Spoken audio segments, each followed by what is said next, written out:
Hello friends, मैं हूं अलका और आप देख रहे हैं न्यूज़ ब्रेकडाउन। भारत और नेपाल की नज़दीकियों को बढ़ता देख चाइना को लगी मिर्ची।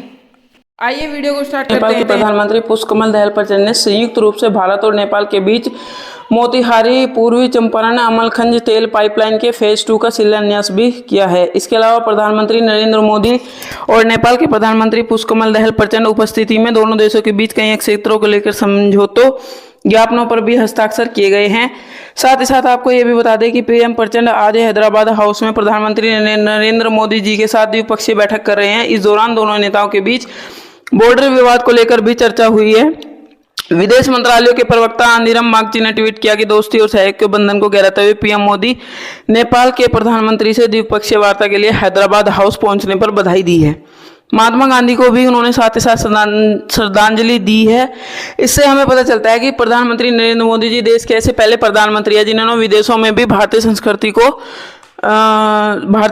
को बढ़ाया है, उसको बढ़ावा दिया है और सम्मानित कराया है। महात्मा गांधी को दी श्रद्धांजलि। नेपाल के प्रधानमंत्री पुष्पकमल दहल प्रचंड ने गुरुवार को नई दिल्ली में राजघाट पर पुष्पांजलि अर्पित करते हुए उन्होंने राजघाट पर विजिटर्स बुक में भी लिखा। विदेश मंत्रालय के आधिकारिक प्रवक्ता आंदीरम बागची ने ट्वीट किया, नेपाल के प्रधानमंत्री राजघाट पर महात्मा गांधी को श्रद्धांजलि देते हुए, इससे हमारे देश का गौरव ही नहीं बल्कि उसकी कीर्ति भी बढ़ी है। विदेशों में अब हमारे देश का एक अलग ही नाम और मुकाम है, जिसको सभी विदेश मंत्री जो हैं हमारे प्रधानमंत्री जी को बहुत ही सराहनीय मानते हैं। नेपाल के प्रधानमंत्री पुष्पकमल दहल अपने कार्यालय संभालने के बाद अपनी पहली विदेश यात्रा पर है। बुधवार को राष्ट्रीय सुरक्षा सलाहकार NS अजीत डोभाल से मुलाकात की। अधिकारी कार्यकर्ताओं के अलावा वह अपनी यात्रा के तहत उज्जैन और इंदौर भी जाएंगे।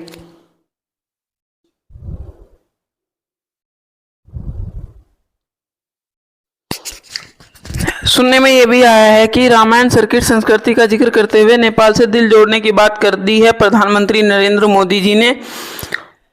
पीएम मोदी ने कहा कि नेपाल संग रिश्तों को देंगे हम हिमालय जितनी ऊंचाई। रामायण सर्किट का जिक्र करते पीएम ने सांस्कृतिक संबंधों का किया जिक्र। भारत और नेपाल सीमा संबंधी मुद्दों पर भी बातचीत सुलझाने पर दी उन्होंने सहमति। पीएम नरेंद्र मोदी जी ने आज नेपाल के साथ मजबूत रिश्तों का जिक्र करते हुए तमाम समस्याओं में समाधान की बात कही है। पीएम मोदी ने रामायण सर्किट परियोजना के जरिए देश के करीबी पड़ोसी के साथ दिल जोड़ने की बात करते हुए पीएम मोदी ने कहा कि भारत नेपाल के साथ सभी मुद्दों का समाधान करेगा। उन्होंने यह भी बताया कि अपने देशों को हिमाचल जितनी ऊंचाई देने का काम हम करेंगे। दोनों देशों के पीएम तस्वीरों से चीन का जरूर मिर्ची लग गई होगी। दरअसल चीन ने नेपाल पर डोरे डालने की कोशिश कर रहा है, लेकिन नेपाल अपने सबसे करीबी दोस्त के पास ही आया है। पीएम मोदी ने बैठक में यह भी कहा कि भारत और नेपाल के धार्मिक और सांस्कृतिक संबंध बहुत पुराने हैं और बहुत ही मजबूत हैं। इस सुंदर कड़ी को और मजबूती देने के लिए पीएम प्रचंड और मैंने निश्चय किया है कि रामायण सर्किट से संबंधित परियोजनाओं में तेजी लाई जानी चाहिए। हमें अपने रिश्तों को हिमालय जितनी ऊंचाई देने के लिए काम करते रहेंगे। इसी भावना से हम सभी मुद्दों पर चर्चा करते हुए कि यह भी बताया कि कोई भी हो या कोई विषय हो, सब पर समाधान किया जाएगा। पशुपतिनाथ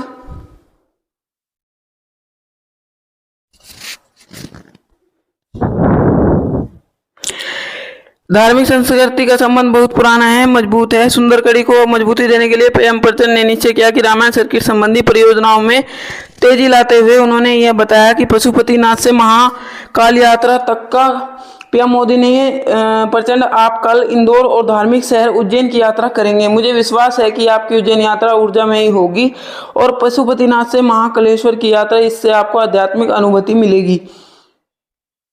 पीएम मोदी ने कहा कि आज मैंने पीएम प्रचंड से भविष्य में अपनी पार्टनरशिप को सुपरहिट बनाने के लिए बहुत से महत्वपूर्ण निर्णय लिए हैं। आज ट्रांजिट एग्रीमेंट संपन्न किया गया है। इससे नेपाल के लोगों के लिए नए रेल रूट्स के साथ साथ भारत के इनलैंड वाटरवेज सुविधा का भी प्रावधान किया गया है। हमने नए रेल लिंक स्थापित कर फिजिकल कनेक्टिविटी को बढ़ाने का निर्णय लिया। साथ ही साथ भारतीय रेल संसाधनों में भारत के रेल कर्मियों को प्रशिक्षण प्रदान करने का भी निर्णय लिया गया है। आर्थिक रिश्तों को साथ ही साथ मजबूती देते हुए प्रधानमंत्री नरेंद्र मोदी जी ने दोनों देशों के बीच आर्थिक रिश्तों को मजबूती देने के लिए भी बात कही है। उन्होंने कहा कि नेपाल सुदूर पश्चिम क्षेत्र से कनेक्टिविटी को बढ़ावा देने के लिए सिरसा और जूनाघाट में 2 और पुल बनाए जाएंगे। उन्होंने कहा कि क्रॉस बॉर्डर डिजिटल पेमेंट को बढ़ावा देने के लिए फाइनेंशियल कनेक्टिविटी में उठाए गए सुविधाओं से हम इसका स्वागत करते हैं। हजारों विद्यार्थियों और लाखों को टूरिस्टों को इसका फायदा मिलेगा। 3 ICP निर्माण से अधिक मजबूती मिलेगी। अब इस बात से चीन को लगी है मिर्ची, क्योंकि भारत और नेपाल के मजबूत रिश्तों को चीन मिर्ची लग गई है। दरअसल हाल ही के कुछ सालों में चीन नेपाल करीब जाने की कोशिश कर रहा था, लेकिन भारत को नेपाल के बीच मजबूत सांस्कृतिक रिश्तों और अच्छी दोस्ती ने ड्रैगन को भाव नहीं दिया है।